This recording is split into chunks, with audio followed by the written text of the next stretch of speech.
Star news Marathi, नवे पाऊल नवी दिशा. खासदार विशाल पाटील यांचे दमदार भाषण. म्हणाले, हा गडी काय माझी पाठ सोडना. जयंत पाटील ऐकतच राहिले.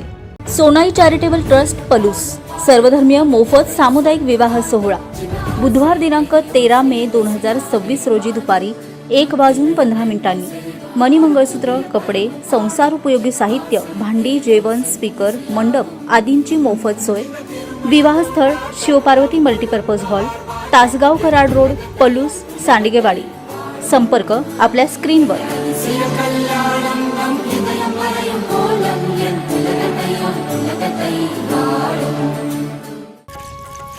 विट्याचा सुप्रसिद्ध चुलीवरचा फरसाण आरजे नमकीन विटा यांचे अनन्या नमकीन अँड बेकर्स. फरसाण, वेफर्स, शाबू चिवडा, पापडी, शेव, चिवडा, खारी बुंदी, मका चिवडा, खारी बटर. संपर्क रोहित 90 11 50 95 37, अनंत 86 98 00 54 10.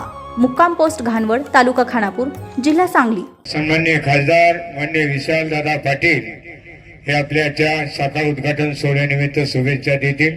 सांगली जिल्हा मध्यवर्ती सहकारी बँकेच्या नूतन शाखेचं मिरज तालुक्यात जे आपल्याला नवीन शाखा मिळाली त्या शाखेचं मल्लेवाडी येथे शुभारंभ करण्यासाठी मंचावर उपस्थित असलेले माननीय माजी मंत्री आणि आमदार जयंतरावजी पाटील साहेब, या परिसरातील आमदार आणि माजी मंत्री सुरेश भाऊजी खाडे साहेब, जिल्हा मध्यवर्ती बँकेचे चेअरमन माजी आमदार मानसिंग भाऊ नाईक साहेब, ह्या ठिकाणी संचालक, या परिसरातील मिरज तालुक्याचे नेते माननीय मनोज बाबा, शेजारून या ठिकाणी उपस्थित असलेले जिल्हा बँकेचे संचालक वैभव दादा शिंदे, या ठिकाणी उपस्थित असलेले आपल्या गावचे सुपुत्र आणि जिल्हा बँकेचे संचालक माननीय बाळासाहेबजी होनमोरे, अस्मिता वहिनी होनमोरे, उपस्थित स्नेहलजी मोरे, उपस्थित पिंटू पाटील, उमेश पाटील, विष्णुपंत पाटील, चेअरमन, सर्वच मंचावरील व्यासपीठावरील मान्यवर, ह्या ठिकाणी मल्लेवाडी व आसपासच्याही पंचकृषीतून उपस्थित असलेले सर्व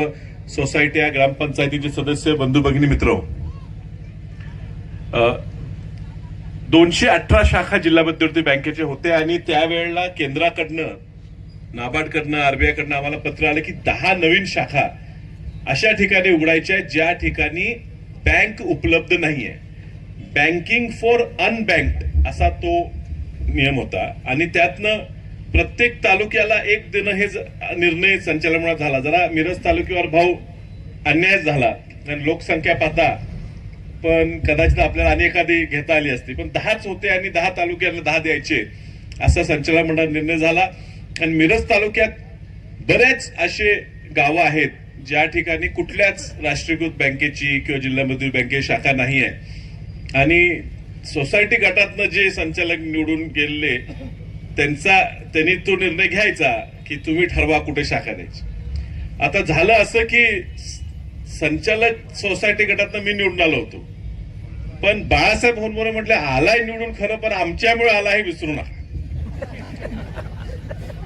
आणि त्यावेळेला नुकतंच लोकसभेला पराभव झाला होता आणि मिरजपूर भागात सुरेश भाऊनी खूप जोर आमच्या विरोधात 19 साली लावल्यामुळे क्वचितच गावं अशी होती, अगदी पाहुण्यात जिथं बसलो जावं आमचं उमेश पाटील, त्या गावात पण आम्हाला 1000-2000 मतांनी मागे टाकलं होतं. लिंगणूरचे आमचे पिंटू पाटील बसलेले आहेत, त्यांनी आम्हाला तर अगदीच मागे टाकलं होतं. पण मल्लेवाडी गावाने मागच्याही लोकसभेला आणि याही लोकसभेला मोठं साहेब आपल्याला मताधिक्य दिलं होतं. म्हणजे ह्या परिसरात शेजारच्या गावात अगदी आम्हाला झालेल्या मतदानात 30% आणि ह्या गावात झालेल्या मतदानात 80-85% मतदान, एवढं प्रेम मल्लेवाडी गावात दिलं होतं. आणि त्यावेळी बाळासाहेबांनी हट्ट धरल्यावर तो फक्त बाळासाहेबांचा एकट्याचा हट्ट नाही, हे आपल्यावर प्रेम करणार आहे, आपल्याला नेहमी साथ देणाऱ्या गावाचा हट्ट आहे आणि तो आपण त्यावेळी पुरवला पाहिजे म्हणून आम्ही त्यावेळी मान्यता दिली. अर्थात त्यानंतर 5-6 वर्ष लागले ही पूर्ण शाखा मंजुरी होऊन केंद्रापर्यंत प्रस्ताव जाऊन पुन्हा मग खूप लोक भेटायला आले, बदला मल्लेवाडी नको दुसरं गाव द्या. तर आम्ही म्हटलं आता निर्णय झालाय, आता जेव्हा पुढची यादी येईल तेव्हा पुढच्या यादी दुसरं गाव निवडू. पण आपण त्यावेळेला हा निर्णय घेतला आणि मल्लेवाडीला हे शाखा द्यायचा निर्णय घेतला. आणि आज ही सुरू होत असताना खरंच आनंद वाटतो, कारण ह्या हायवेवर रस्त्यावर गाव आहे, आसपासच्या लोकांतल्या 25 लोकांना सुद्धा ह्याचा फायदा होणार आहे.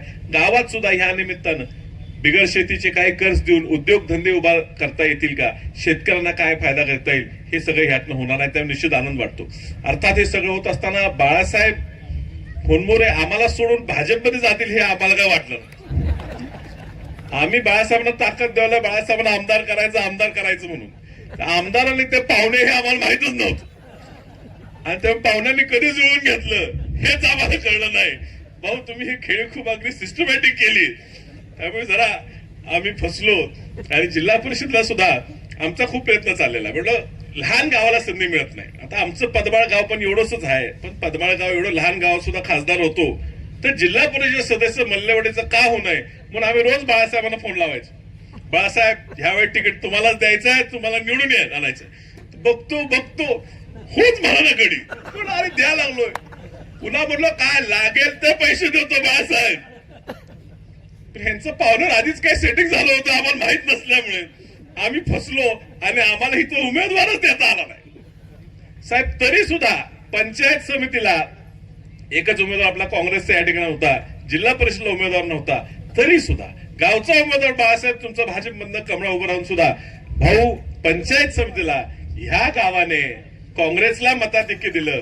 एवढं प्रेम हे गाव आमच्यावर करते, माझ्यावर करते असं मी गृहीत धरतो आणि म्हणून ही शाखा मिळालीच आहे. पुढच्या काळात सुद्धा बाळासाहेब बोलता का सगळ्यांचंच नाव बोलून सगळ्यांनाच खुश करून ठेवलं, कुणाला हृदयात ठेवलं, कुणाला मनात ठेवलं, कुणाला डोक्यात ठेवलं, सगळेच आम्ही त्यांच्या मनात आहे. कारण बाळासाहेबांचा स्वभावच असा आहे, सगळ्यांना सोबत घेऊन जाणारा, अगदी काही जरी अडचण आली तर हसतमुख राहणारा चांगला स्वभाव आहे. त्यामुळे त्यांच्या माध्यमातून पक्षविरहित ह्या गावासाठी मी सगळे ह्या गावात गोतावळा आहे, आमचे पाहुणेपै संबंध ह्या गावात आहेत, ते काही सुद्धा ह्या गावात जी अडचण येईल सगळे पक्षचे जोडे बाजूला ठेवून आम्ही निश्चित सरळ हाताने मदत करू हे या ठिकाणी मी तुम्हाला घोषित करतो. आणि निश्चित जिल्हा मध्यवर्ती बँकेला जी काय मदत लागेल ती करू हे सांगून माझे 2 शब्द थांबतो. नमस्कार.